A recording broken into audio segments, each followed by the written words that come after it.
बातों से देश नहीं चलता। आत्मनिर्भर भारत के नाम पे भुखमरा भारत बना दिया इस प्रधानमंत्री ने।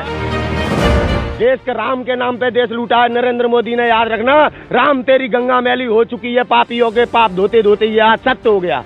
ये असत्य हो गया कि गंगा के नाम पर पहुंचा बनारस, कभी गंगा का पुत्र बन जाता है। जहां जाता है हैदराबाद में तो हैदराबाद का पुत्र बन जाता है, अमेरिका में जाता है तो अमेरिका का पुत्र बन जाता है। कैसे देश को लूटा है इस झूठे ने। पहचानो, इसने पूरे 6 साल में आज तक एक सत्य नहीं बोला है। 2 करोड़ रोजगार देने की बजाय 17 करोड़ बेरोजगार पैदा कर दिए प्रधानमंत्री ने। इस देश में बच्चे भूख से मर रहे हैं, लेकिन आज गोदी मीडिया है ना जो अपने चौथे स्तंभ का दुरुपयोग कर रहा है। गोदी मीडिया जिस प्रकार से चौथे स्तंभ का दुरुपयोग कर रहा है उसका ये परिणाम है। और आगे आने वाले दिनों में इनके लिए भी रोटी नहीं होगी, जो ये आज गोदी मीडिया बनकर देश के किसान को आतंकवादी कह रहे हैं और किसानों को आरोपित बनाने का काम कर रहे हैं। आगे आने वाले दिन में देखना, ये भी रोटी के लिए तरसेंगे और इनको भी जेलों में डाल दिया जाएगा, क्योंकि इनकी जरूरत नहीं होगी।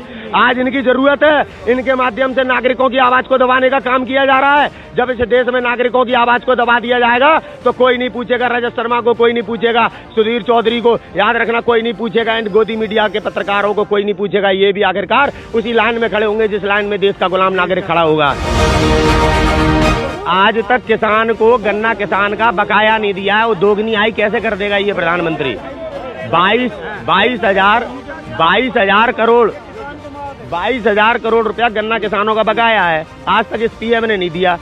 रामदेव के 2200 करोड़ माफ कर दिए, 68,600 करोड़ भगोड़ों के माफ कर दिए और 7 लाख करोड़ रुपया अंबानी अडानी का माफ कर दिया। देश के किसानों को तो दिया नहीं, आए 2 गुना कैसे करेगा ये प्रधानमंत्री।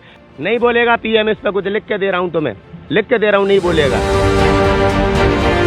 किस प्रकार से हमारी जमीनें छीनने वाला ये बिल बनाया गया है। ये कोई कॉन्ट्रैक्ट फार्मिंग देश का नागरिक नहीं चाहता। जिस देश में कॉन्ट्रैक्ट फार्मिंग हुई है उस देश का किसान मर चुका है, किसान बचा ही नहीं है।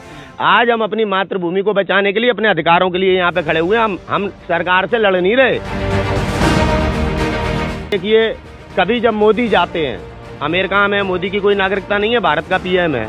जब अमेरिका जाता है तो हाउडी मोदी किया जाता है, अमेरिका में जाके प्रधानमंत्री प्रचार करता है।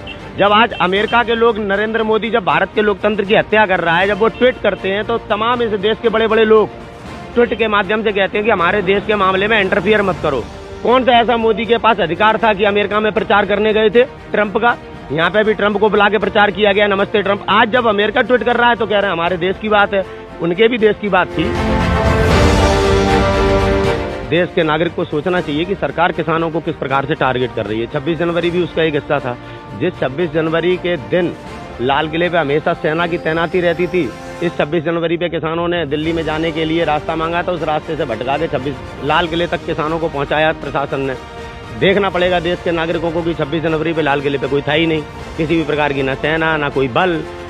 और किसानों को किस प्रकार से उठाने के लिए यहाँ पे कितना बल तैनात कर दिया गया, कैसे कैसे कांटे लगा दिए गए। क्या 26 जनवरी को इस प्रकार से लाल किले की सुरक्षा नहीं की जा सकती थी जिस प्रकार से अब किसानों के लिए बॉर्डर पे कीले लगा दी गई, बैरिकेडिंग लगा दी गई, तार लगा दिए गए।